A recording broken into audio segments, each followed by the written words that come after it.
Yes, I study Rogers too, and I think they're. Oh, I have a lot to say about that. I think coming from a different track, I wrote this in a journal in English.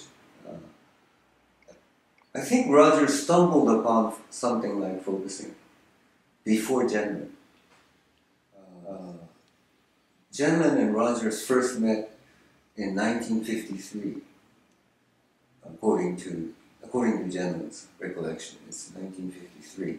But if you read Carl Rogers' 1951, that's 2 years before they meet, Rogers is talking about sensory and visceral experiences. So sensory sense, viscera is internal organs. So it's an experience of sensing bodily felt sense. And he says discovering the meaning of this is one of the most significant aspects of psychotherapy. Oh, so that's just like focusing, to find the meaning of bodily felt sense. And he says when some people experience a release or relief or start laughing when they find these new meanings. So if you read it now, you would say, oh, this is a felt shift.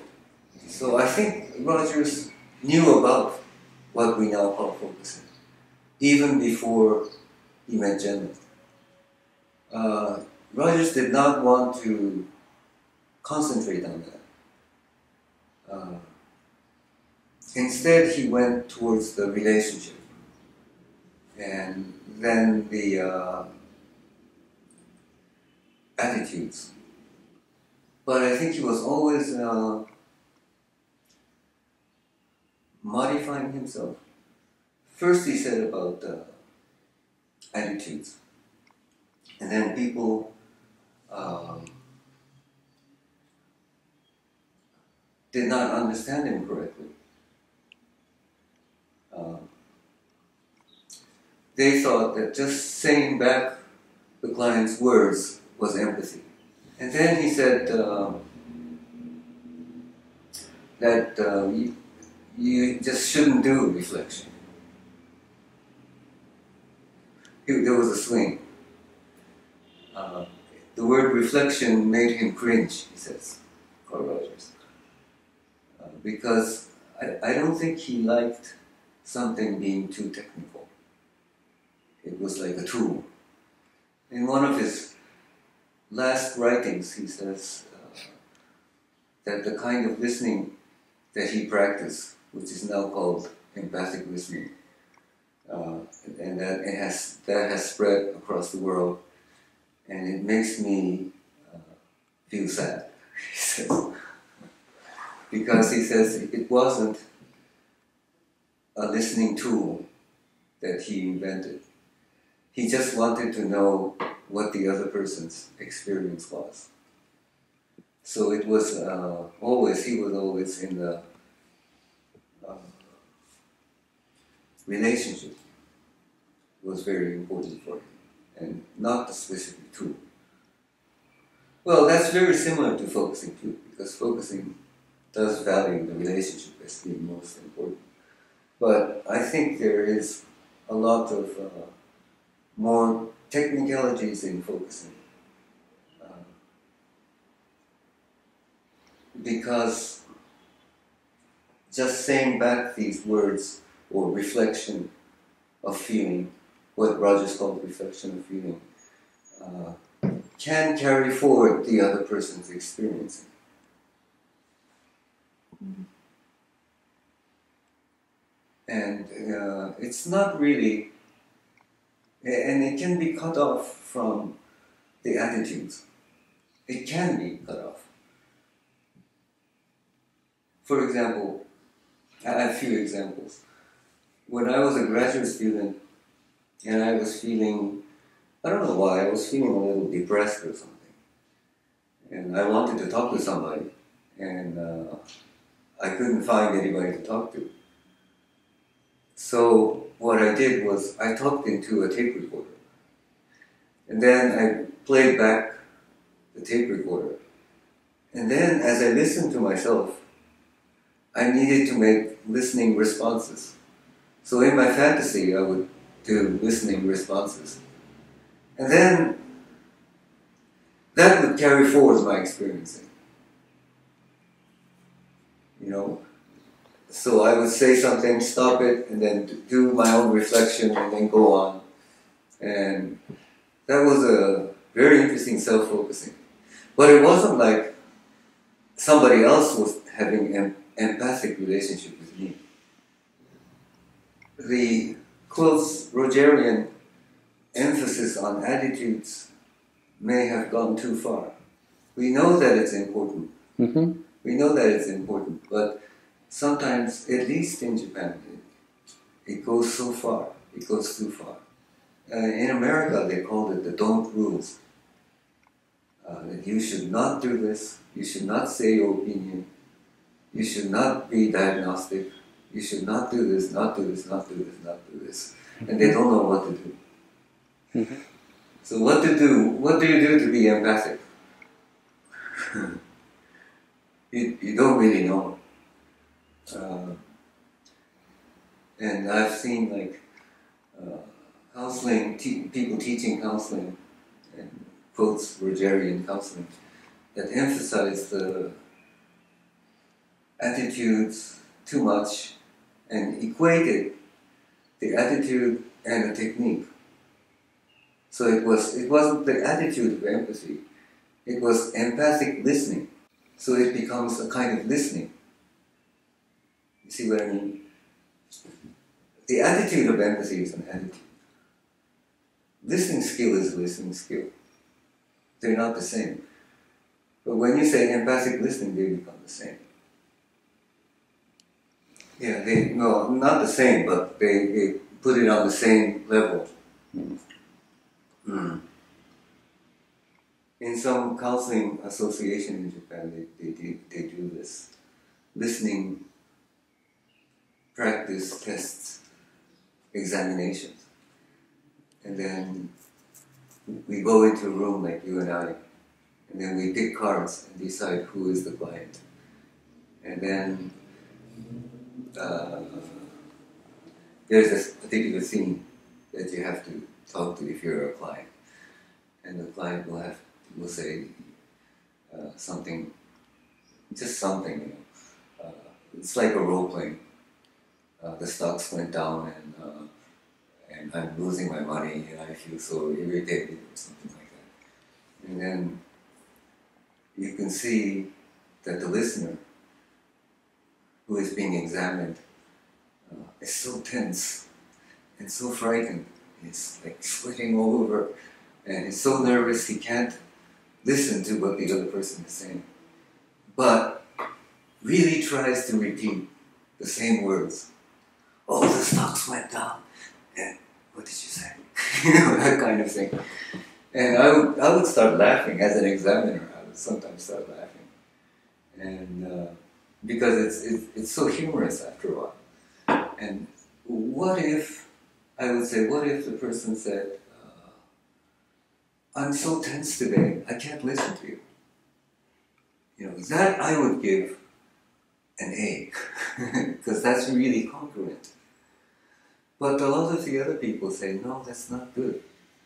You have to have empathy. And you have to accept the client as he is. And you should not say about yourself. So, I think the attitude thing has gone too far in some sense. And where I wanted to go is that listening can be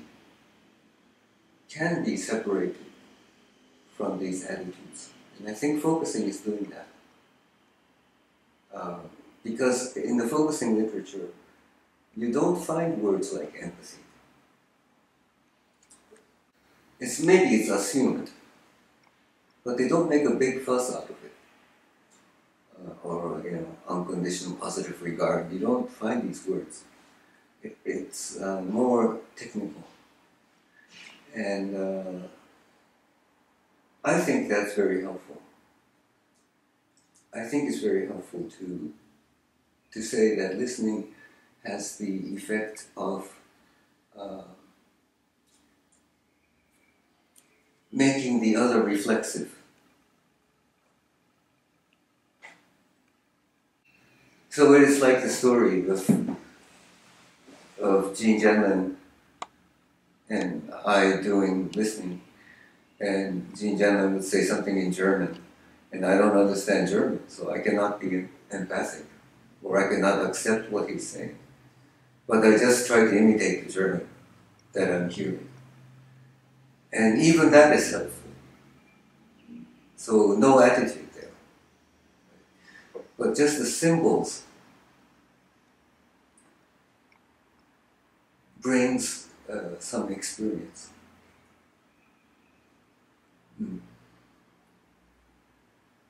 My mind is going off in another direction, but maybe I'll just say it anyway. Maybe you can edit it any way you want. I just wrote a book in Japan. Me and Lori Rappaport and Maki Yakimaki, the three of us wrote a book together. But it's called The Spirit of Art Expressions. And it's about art. And Lori's art therapy and my collage thing. We wrote a book together, and in the book I'm always emphasizing the two multi-sidedness of symbolization. A lot of art therapists say that you express yourself express your feeling through the art symbols. So it's one direction, expressing out what you feel inside. It's one. They always emphasize that direction. But if you really look at it, if you looked at the art that you just produced, the art gives you a feeling. And if you look at the process of making an art, you draw a line, and then you look at the line, and the line gives you a felt sense. The line, you might draw a black line, and if you look at the black line, maybe you feel, oh, I need a blue line now, or I need some other colors now. You always interact both ways between the art and yourself. So language is always like that too. Language is symbols too. So you say something and you express what you feel inside. But when that is reflected back to you,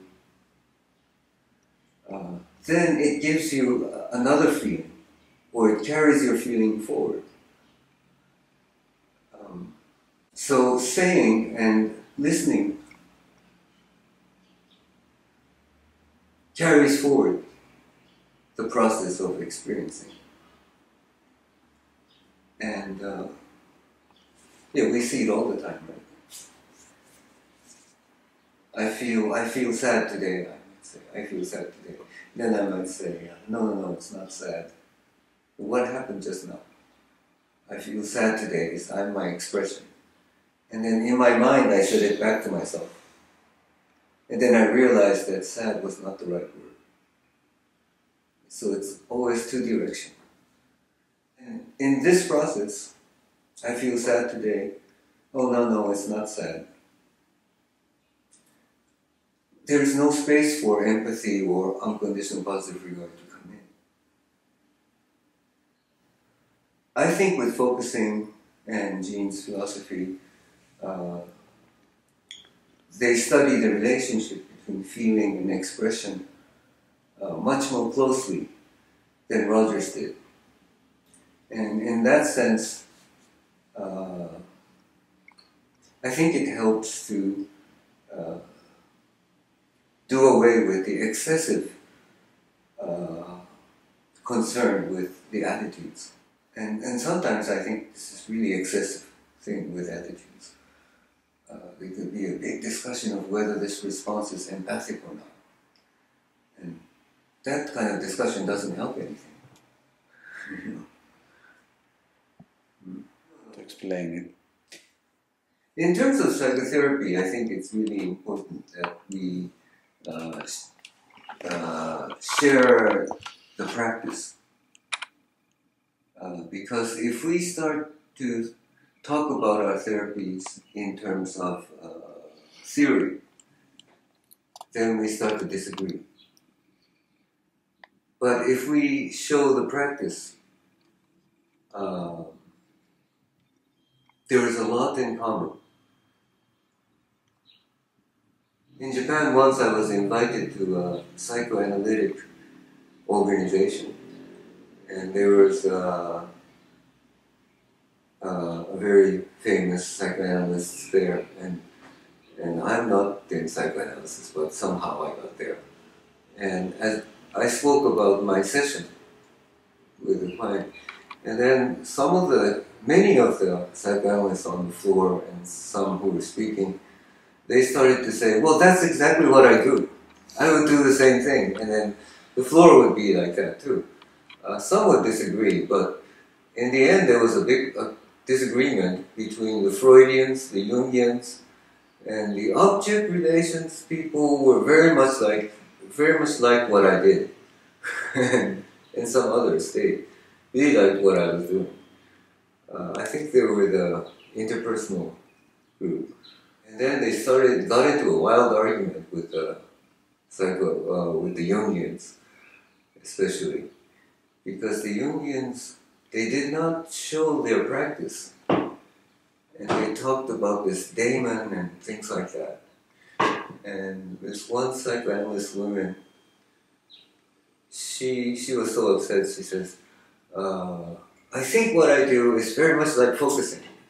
Because everything that he said, I will do the same thing.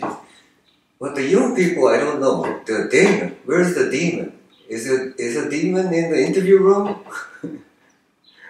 Well, she said she doesn't understand anything about archetypes. So I think in therapy, I think it's very important for us to reveal what we do in practice. And then, despite the orientations, I think there is a lot to share. And I always have that experience because even right now I teach in a graduate school and I supervise the training there. And I work with psychoanalysts and Gestalt therapists and client-centered therapists and myself and psychiatrists. But we all know what a good interview is when we see the records. And we all know that this is a terrible interview,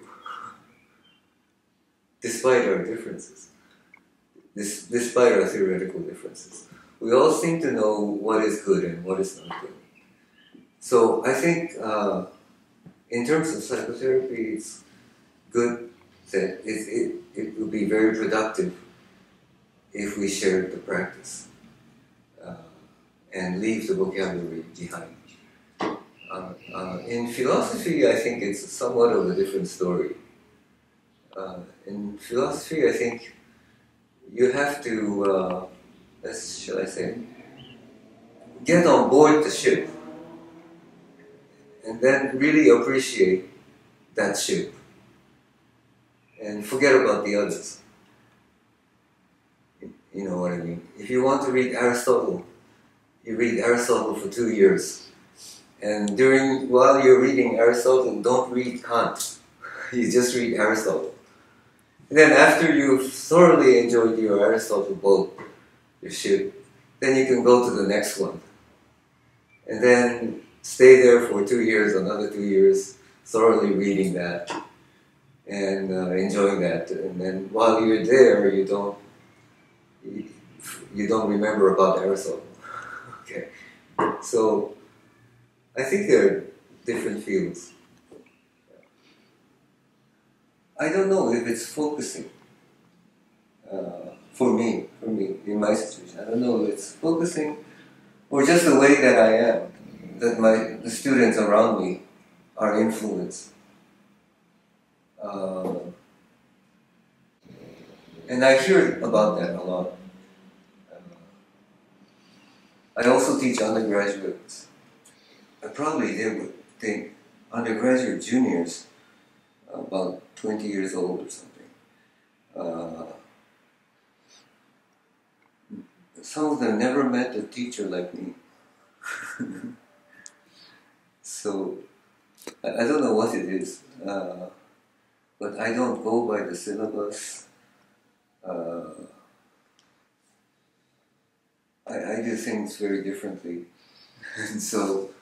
And then what they learn is the importance of really seeing that it fits what you feel. It's not important to go according to the syllabus. It's important that you feel or you sense, this is what I want to learn, or this is what I want to teach. And I think gradually they've come to learn that. But I don't know if that's focusing, or focusing has affected me, and I affect the others affect others, and then maybe there is slowly some kind of social change. I do admire Rogers too in his efforts for creating peace. He's done very much, I think. But in my mind, it overlaps with the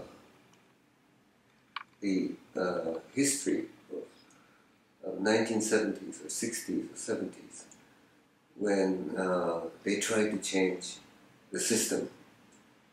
So, with focusing, there was a group called Changes, more like a hippie commune. And but around 1980, they just disappeared.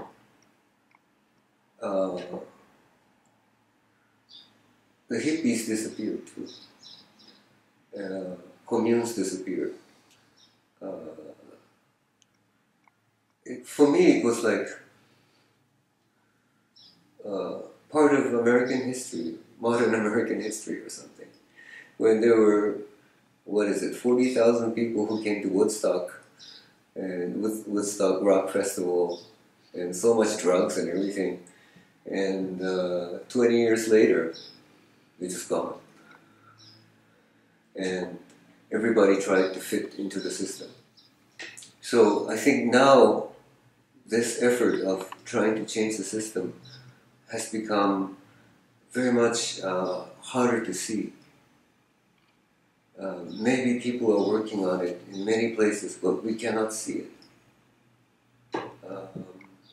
I really don't know. Or maybe the system is becoming very good at suppressing these. Or we have no time to do to work towards social change. Or maybe there are many people working towards social change that we don't see. I think it's one or the other. That's my view. I think we are living in a kind of a stereotype way of thinking that you have to teach the other person something, otherwise the other person knows nothing. So we have to teach a child many things, otherwise the child knows nothing. But you see, the body knows a lot, and it organizes its own living. You know, nobody taught the baby how to crawl, and yet babies crawl. We don't provide examples of crawling, and yet they crawl.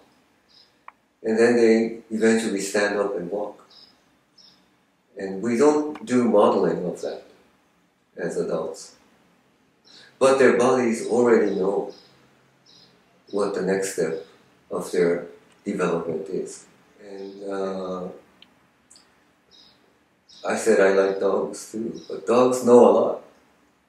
They don't say it, but they know a lot, and they act with a reason, and so forth. So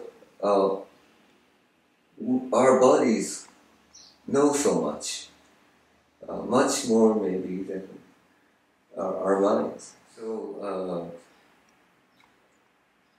focusing is very helpful in that way because it turns your attention to the body and the body's generating the next step of living. It's not the mind that's doing it, it's the body's next step of living. Okay. This is the second.